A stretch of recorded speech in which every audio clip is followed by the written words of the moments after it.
ঢুকাইয়া দিছে, যেই জেলের ভিতরে থাকিয়া দুনিয়ার কোন মানুষের কণ্ঠের আওয়াজ আমার কান পর্যন্ত পৌঁছে না।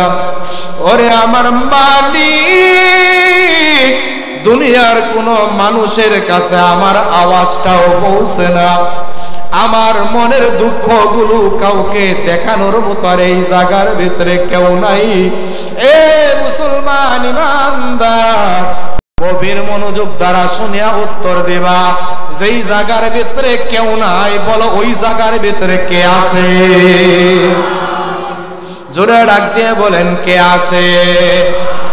আমার আল্লাহ আছে। ওই যে নবী আমার কাফেরদের নির্যাতন নিপীড়ন সহ্য করতে না পারিয়া আবু বকরকে নিয়ে হযরতে নবী করিম সাল্লাল্লাহু আলাইহি সাল্লাতু ওয়াস সালাম মদিনার পথে হিজরত শুরু করছে।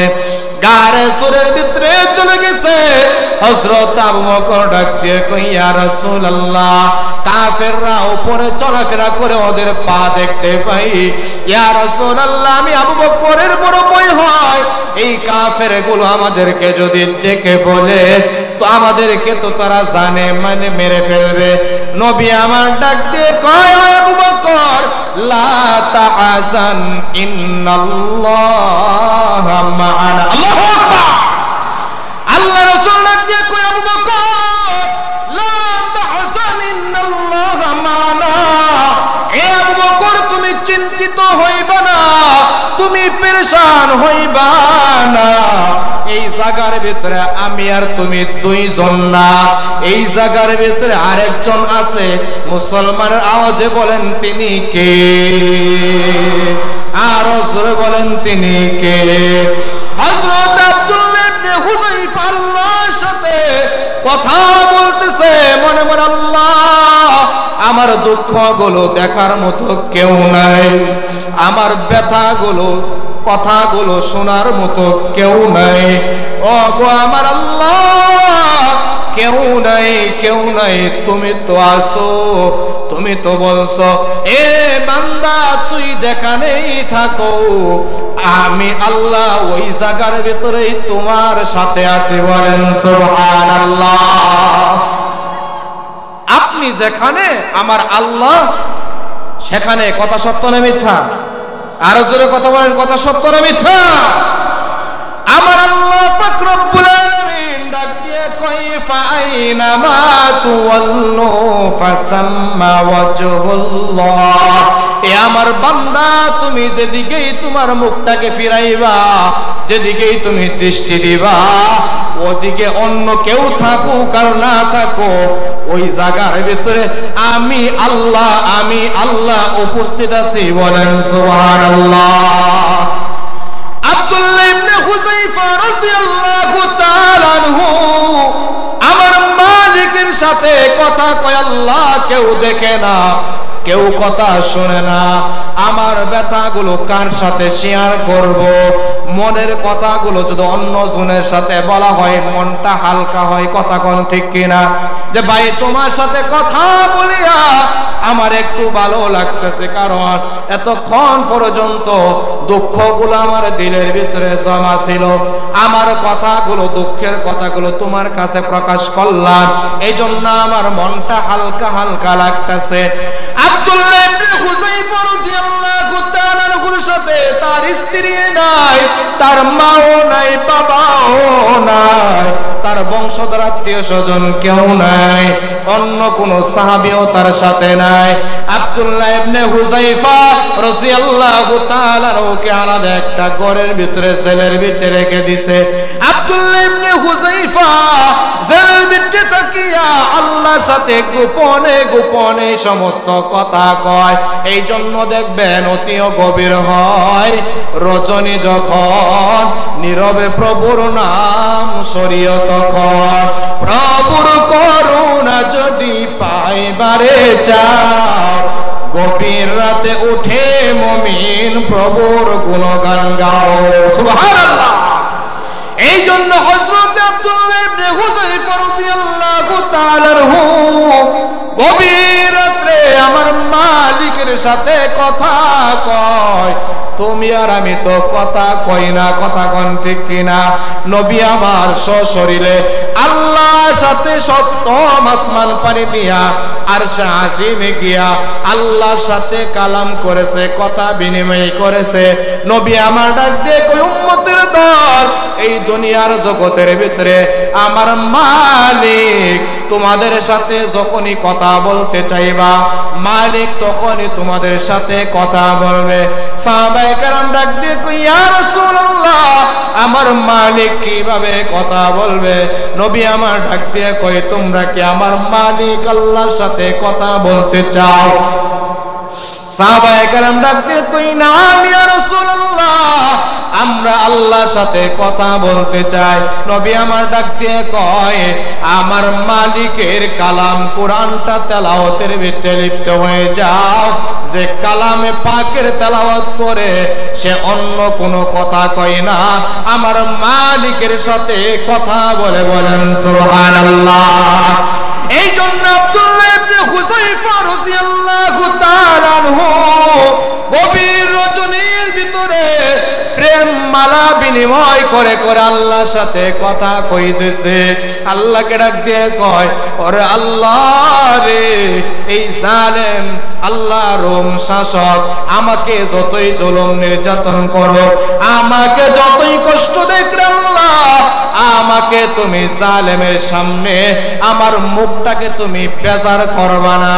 আল্লাহ, জালেম যতই আমাকে কষ্ট দেখ, আমি যেন জালেমের সামনে হাসি উজ্জ্বল মুখ লইয়া কথা বলতে পারি। আল্লাহু আকবার। এ মুসলমান ইমানদার, তারা হইতেছে মুসলমান, তুমি আর আমি হইতেছি মুসলমান। ওদের ঈমান আর আপনার আমার ঈমানের ভিতরে আসমান আর জমিনের ব্যবধান, কথা কোন ঠিক কিনা? সাহাবায়ে কেরামের মতো ঈমান যেন মজবুত হয়, এই জন্য আমার আল্লাহ কালামে হাকিমের ভিতরে ডাক দিয়ে কয়, ওগো নবী আমার, মানুষের ঈমান মাঝে মাঝে কমে যায়, মানুষের ঈমান বাড়ানোর জন্য আমি আল্লাহ তাআলা আপনাকে নির্দেশ করতেছি। নবী আমার গভীর মনোযোগ দ্বারা আল্লাহ তাআলার পক্ষ থেকে কথাগুলো শোনার জন্য জিব্রাইলের কাছে নবীর কানটাকে লাগাইয়া দিছে। ও গো ভাই জিব্রাইল, জানাইয়া দাও আমার মালিক আমার আল্লাহ আমার উম্মতের ঈমান বাড়ানোর জন্য কি মেসেজ দেয়, কি বার্তা দেয়, জানাইয়া দাও। এবার জিব্রাইল আলাইহিস সালাতু ওয়াস সালাম নবীর কানে কানে ডাক দিয়ে কয়, আল্লাহ রাসূলের কানে কানে আল্লাহ পাক রব্বুল আলামিনের কথাটা ডাক দিয়ে কয়, সূরা আনফালের ২য় নম্বর আয়াত। আল্লাহ পাক রব্বুল আলামিন আয়াতে কারিমার ভিতরে ডাক দিয়ে কয়, ইন্না ইন্না, আল্লাহ পাক রব্বুল আলামিন ডাক দিয়ে কয়, আমি আল্লাহ পাকের কথাগুলো যখন ঈমানদারদের কাছে বলা হয়, যাদাতুহুম ঈমানাও ওয়া আলা রাব্বিহিম ইয়াতাওয়াক্কালুন। বলেন আল্লাহু আকবার। আল্লাহ পাক রব্বুল আলামিন ডাক দিয়ে কয়, আল্লাহ তাআলার কথাগুলো যখন মানুষের সামনে তেলাওয়াত করা হইবে, ঈমান বেড়ে যাইবে।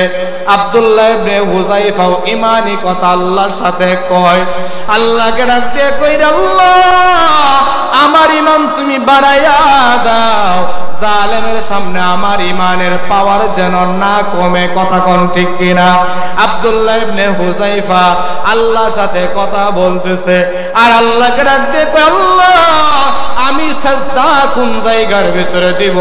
আমার সাজদা দেওয়ার জায়গাটাও জালেমরা নাপাক করে দিছে। আমি যে আবদ্ধ ঘরের ভিতরে থাকিয়া তায়াম্মুম করিয়া তোমার সাথে কথা বলবো নামাজের ভিতরে দাঁড়ায়া, ওগো আল্লাহ তায়াম্মুম করার মতো একটু পবিত্র জায়গা নাই। ওগো আল্লাহ, আমি নাপাকি হালতে নাপাক জায়গার ভিতরে তোমার সাহায্য চাইতেছি। আল্লাহ তোমার গায়েবী নদত আর মসরত নাজিল করো। আল্লাহ তাআলা গায়েবী মদত আর নসরত হযরত আব্দুল্লাহ ইবনে হুযায়ফার উপর নাজিল করছে। বলেন সুবহানাল্লাহ। কারামন্দি উলামায়ে কেরাম আল্লামা মামুনুল হক সাহেব সহ বড় বড় উলামায়ে কেরামদেরকে জেলের ভিতরে রাখা হয়েছিল। তারা বলছে আল্লাহর কোরআনটা তেলাওয়াত করব, কোরআন দেন, কোরআন পড়ব। কোরআন পর্যন্ত দেওয়া হয় নাই, ওযু করার পানিটাও দিতে চাই নাই। জালেমের গোষ্ঠীগুলো, জালেমরা বাংলার জমিন থেকে বিতাড়িত হইছে। যাদেরকে জুলুম করা হইছে আল্লাহ তাআলা তাদেরকে সম্মানের চেয়ারের ভিতরে রাখিয়া বাংলার জমিনের ভিতরে ইজ্জত দিতেছে। কথা বলেন ঠিক কিনা? এই জন্য ইজ্জত দেওয়ার মালিক কে? জোরে কথা বলেন, ইজ্জত দেওয়ার মালিক কে? হ্যাঁ, আল্লাহর পথে যে থাকবে আল্লাহ তাআলা তার ইজ্জত, মান, ইজ্জত বাড়িয়ে দিবে। আর যে আল্লাহ থেকে মুখটাকে বিমুখ করে নেবে আল্লাহ তাআলা তাকে ইজ্জত যতই দিয়ে থাকুক তার ইজ্জত ঠিক সই করবে না। ইজ্জত একদিন না একদিন ধূলিসাৎ হয়ে যাবে। কথা কোন ঠিক কিনা? আব্দুল্লাহ ইবনে হুযায়ফা রাদিয়াল্লাহু তাআলা আনহুর কথা বলতেছি। হুযায়ফা রাদিয়াল্লাহু তাআলা আনহুর ঈমানি পাওয়ার কেমন ছিল শুনে নেন, শুনে নেন ইমানের কথা। আল্লাহ বলছেন ভয় করবে একমাত্র আমাকে, আর কাউকে ভয় করবে না। তৎকালীন সময়ে রোম সম্রাটের মতো পাওয়ারফুল রাজা আর বাদশা একজনও ছিল না। বড় ভয়ঙ্কর শাস্তি দিত রোম পারস্যের বাদশারা। আপনারা যারা ইতিহাস পড়েছেন সকলেরই জানা। কথা কোন ঠিক কিনা? আব্দুল্লাহ ইবনে হুযায়ফাকে জেলের ভিতরে বন্ধ করে রাখছে। 7 দিন হয়ে গেছে, কোনো খাবার নাই। একদিন আব্দুল্লাহ ইবনে হুযায়ফার সামনে ভালো কোনো খাবার দেয় নাই, শুকরের মাংস আব্দুল্লাহ ইবনে হুযায়ফার সামনে হাজির করছে। আব্দুল্লাহ ইবনে হুযায়ফা রাদিয়াল্লাহু তাআলা আনহু ওখান থেকে এক টুকরা পরিমাণ শুকরের মাংস উঠাই না, খাই না।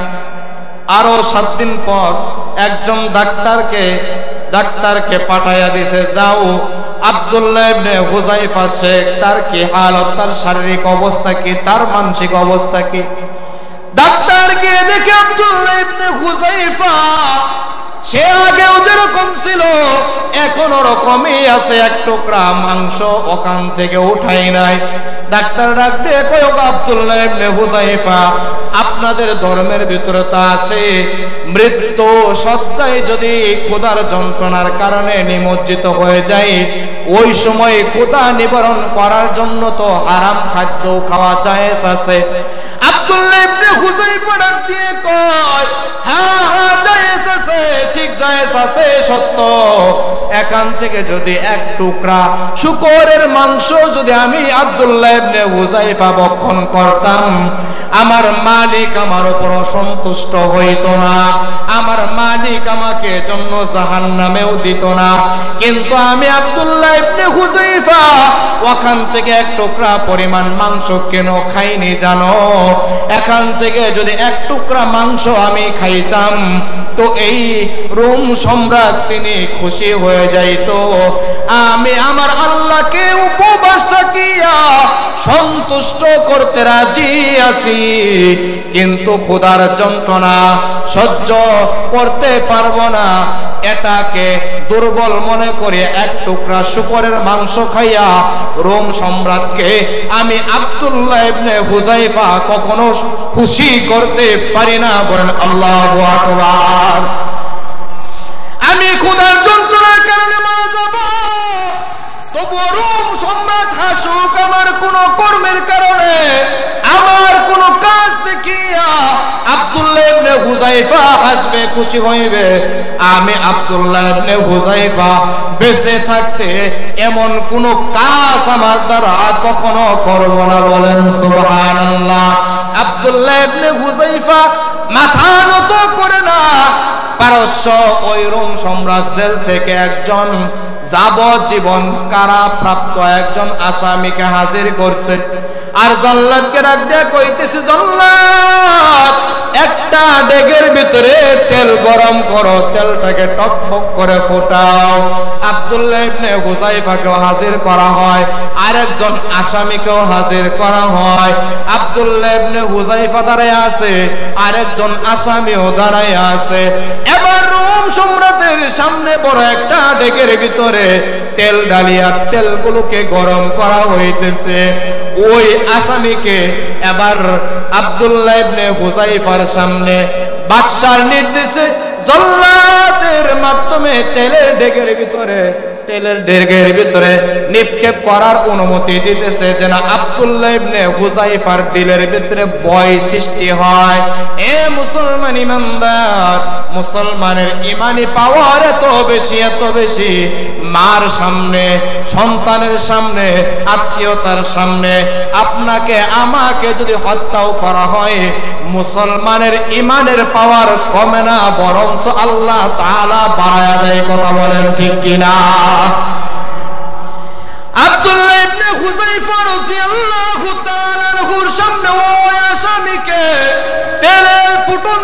তেলের ভিতরে যখন নিক্ষেপ করা হয়, ওই আসামির শরীরের মাংসগুলো আলাদা হয়ে যায়, শরীরের হাড়গুলো এবার খড়কুটার মতো উপরে ভেসে উঠেছে। আব্দুল্লাহ ইবনে হুযাইফা ঈদ কর্ম বিমূঢ় হইয়া দাঁড়িয়ে আছে, কোনো কথা কই না। আব্দুল্লাহ ইবনে হুযাইফা রাদিয়াল্লাহু তাআলা আল্লাহ তাআলাকে ডাক দিয়ে কইরে, আল্লাহ এই জালেমের সামনে তুমি আমার ঈমানটাকে নষ্ট করে দিও না। আল্লাহ জালেমের সামনে তুমি আমার ঈমানটাকে নষ্ট করবা না। আল্লাহ এই সময় তুমি আমার উপর সাহায্য নাজিল করো। আব্দুল্লাহ ইবনে হুযাইফা রাদিয়াল্লাহু তাআলা আনহু আল্লাহ তাআলার কাছে যখন সাহায্য চাইতেছে, কিতাবের ভিতরে উল্লেখ করা হয় আব্দুল্লাহ ইবনে হুযাইফা শরীরের ভিতরে একটা ঝাঁকি চলে আসছে।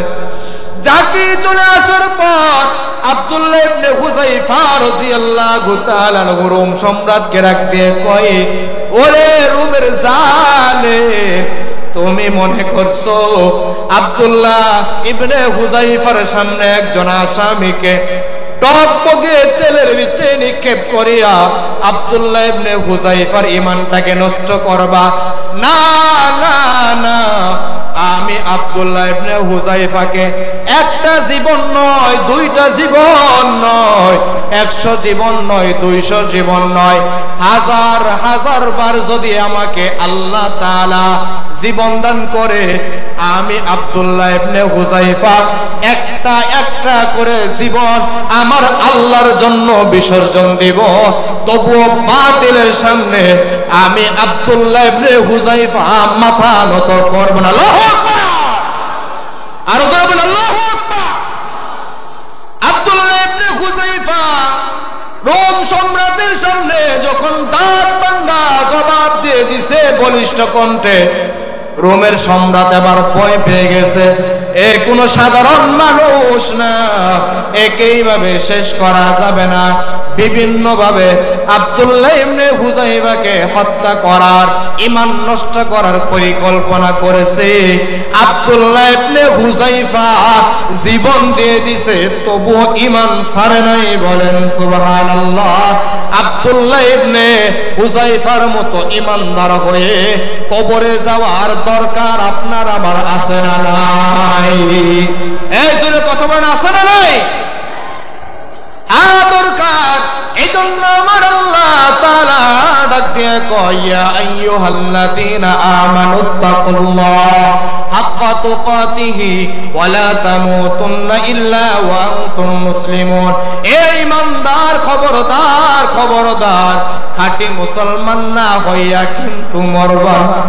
কারণ খাঁটি মুসলমান না হইয়া যদি অন্ধকার কবরে চলে আসো, এই কবরটা কিছু কিছু মানুষের জন্য আগুনের একটা গর্ত হয়ে যাইবে। এই কবরটা কিছু কিছু মানুষের জন্য আল্লাহ তাআলা জান্নাতের বাগান করে দিবে। নবী আমার ডাক দিয়ে কয়, ক্বালা রাসূলুল্লাহ, এই কথা কোন ঠিক কিনা? এ মুসলমান ইমানদার শেরপুরের নওজোয়ান যুবক ভাইরা, আমার বাবারা, যেই নবীকে সৃষ্টি না করলে আল্লাহ তাআলা এত কিছুর ব্যবস্থা করতো না। এই নবী যদি সারা রাত্র দাঁড়ায়া নামাজ পড়তে পারে, আপনার আমার জন্য 5 বেলার নামাজ আদায় করা দরকার আছে না নাই? এই জায়গার ভিতরে অনেকের মা নাই, বাবা নাই, চলে গেছে। তারাও কিন্তু আজকে কবরে গিয়ে আফসোস করতেছে, রে সন্তান, আমি মা 5 বেলার নামাজ পড়ি নাই, আমি আমি বাবা 5 বার নামাজ ঠিকভাবে আদায় করি নাই, আমি মা কিন্তু কবরের জগতে ভালো নেই, আমি বাবা কিন্তু কবরের জগতে ভালো নেই। এ সন্তান, আমি মার কবরের ভিতরে জাহান্নামের আগুনগুলো দাউ দাউ করিয়া জ্বলে। এ সন্তান, আমি বাবার কবরে জাহান্নামের আগুনগুলো দাউ দাউ করিয়া জ্বলে। এ সন্তান, আমি মা কবরের আযাব সইতে পারি না, আমি বাবা কবরের আযাব সইতে পারি না। নবী আমার ডাক দিয়ে কয়, মিশকাত শরীফের ভিতরে হাদিস বর্ণিত, নবী আমার ডাক দিয়ে কয়, সন্তান যখন ওয়াজ মাহফিলের দিকে আসে, কোরআনের কথা শ্রবণ করার জন্য আসে, সন্তান যখন মসজিদের দিকে নামাজের জন্য রওনা হয়, মা বাবার রূহগুলো সন্তানের পায়ের কাছে পড়ে যায়। সন্তানের পায়ের কাছে পড়িয়া মা জননী সন্তানকে ডাক দিয়ে কই, বাবা তোর পায়ে ধরে বলি, তোর হাতে ধরে বলি, আমি মার জন্য একটু আল্লাহর কাছে দোয়া কর, আমি বাবার জন্য একটু দোয়া কর। এ সন্তান, আজকে 12 মারে ওই তাহফিজুল কোরআন মাদ্রাসার ওয়াজ মাহফিলের ভিতরে গেছো, ওই মাদ্রাসার ভিতরে কত এতিম অসহায় সন্তানগুলো কোরআন তেলাওয়াত করে, কোরআন পড়ে, কোরআন শিক্ষা করে, তাদের জন্য ভালো বিছানার ব্যবস্থা নাই, কার্পেটের ব্যবস্থা নাই, ঘরের ব্যবস্থা নাই, দরজার ব্যবস্থা নাই। এ বাবা মাদ্রাসার শিক্ষক, প্রধান শিক্ষক, সহকারী শিক্ষক আপনাদের এলাকার বাচ্চাদেরকে কোরআন শিক্ষা দিতেছে, এই কোরআনি মাদ্রাসা এলাকার ভিতরে দরকার আছে না নাই? জোরে কথা বলেন, দরকার আছে না নাই? মাদ্রাসার হুজুর জানাইছে, হুজুর ছাত্রদের ভালো বসার ব্যবস্থা করতে পারি না, ভালো কার্পেটের ব্যবস্থা করতে পারি না। হুজুর ছাত্ররা কোরআন পড়ার জন্য পাগল পারা হয়ে চলে আসে। হুজুর এদের জন্য ঘরের প্রয়োজন, দরজার প্রয়োজন, হুজুর একটা জমি কিনতে হবে, হুজুর একটা ঘর করতে হবে 30 হাত লম্বা। এ বাবা বলেন তো, এই ঘরের ব্যবস্থা কে করবে? আপনার আমার করতে হবে, কথা কোন ঠিক কিনা? আপনার আমার সমস্ত কিছুর ব্যবস্থা করতে হবে। এগুলা যদি করেন কি ফায়দা, কি ফায়দা? ফাজাইলে কোরআনের ভিতরে উল্লেখ করা হয়, যারা ফাজাইলে আমলের তালিম করেন, এশার নামাজের পর দাওয়াত ও তাবলীগের সহবতে, দাওয়াত ও তাবলীগের লোক আছে না নাই? দেখি তো আছে। তাবলীগের লোক, চিল্লার লোক 3 দিন 24 ঘন্টা লাগাইছেন, কে কে আছেন দেখি তো? লিল্লাহি তাকবীর, হাত উঠান। হ্যাঁ, দাওয়াত ও তাবলীগ, চরমুনাই, উজানি, এগুলা হইতে সব আমরা ভাই ভাই, কথা বলেন ঠিক কিনা? আমরা কি ভাই ভাই? আমাদের ভিতরে কোনো ফারেক নাই, আমাদের ভিতরে কোনো পার্থক্য নাই।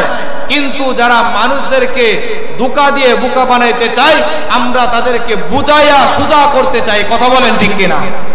যারা ধোঁকা দিয়ে বোকা বানাইতে চায়, আমরা বুঝিয়ে তাদেরকে সোজা করতে চাই। কারণ মরার আগে সোজা হয়ে মরো, নচেত ফেরেশতারা বাইরাইয়া পিটাইয়া সোজা করবে, কথা কোন ঠিক কিনা? কি পিটনি খেয়ে সোজা হবেন নাকি পিটনি খাওয়ার আগে?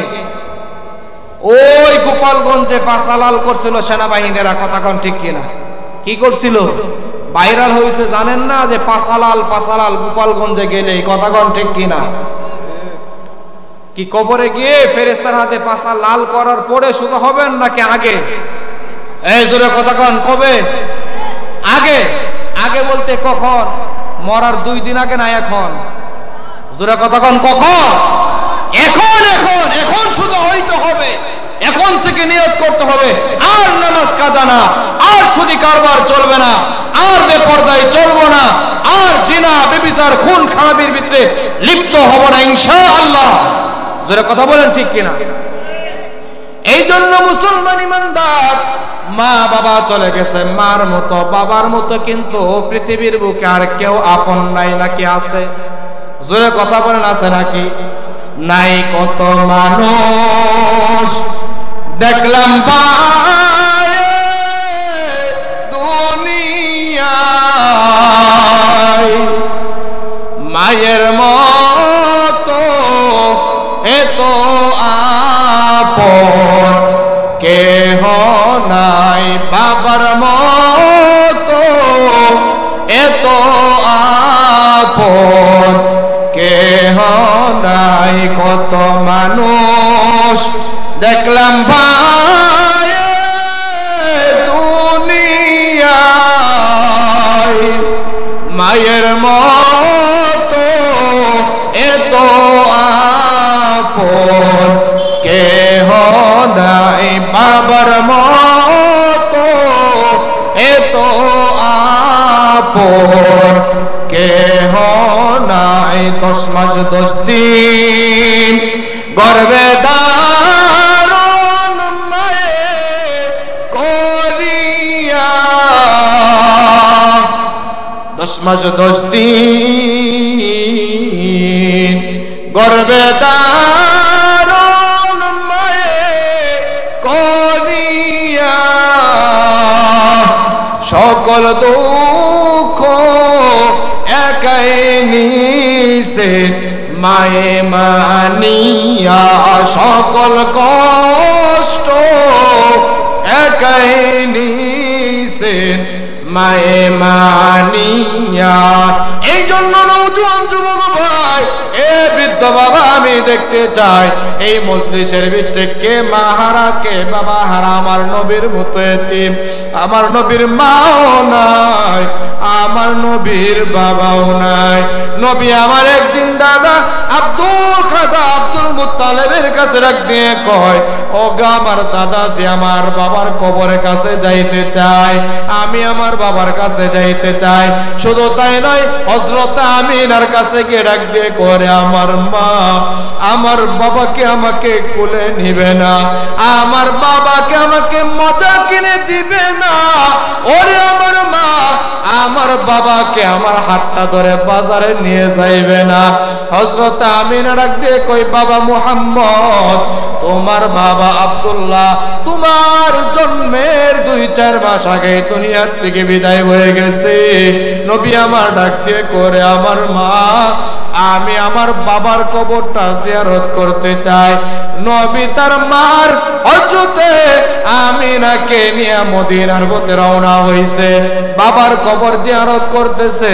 হযরতে আমিনার শরীরের ভিতরে যন্ত্রণা শুরু হইছে। রাস্তার ভিতরে হযরত আমিনা দুনিয়া থেকে বিদায়, নবী আমার খাজা আব্দুল মুত্তালিবের কাছে এসে চোখের পানি ছেড়ে ডাক দিয়ে কয়, ওরে আমার দাদা, আজকে আমার বাবাও নাই, আজকে থেকে আমার মাও নাই, আমি মুহাম্মদ কার কাছে যাইব? কে আমাকে গোসল করে দিবে? কে আমাকে দুলুক মা খাবার খাওয়ায় দিবে? ও গো দাদা, আজকে থেকে আমি চিরয়তীম হয়ে গেলাম, আমার মাও নাই, আমার বাবা নাই। নবী আমার ফুফাইয়া ফুফাইয়া কান্না করে। খাজা আব্দুল মুত্তালিব নবীকে বুঝ দেয়, ওরে আমার দাদু ভাই, তুমি কোনো টেনশন করবা না, তোমার মা নাই বাবা নাই, ঠিক আছে, আমি তোমার দাদু ভাই, আমি তোমাকে মার আদর দিব, বাবার আদর দিব। বলেন সুবহানাল্লাহ।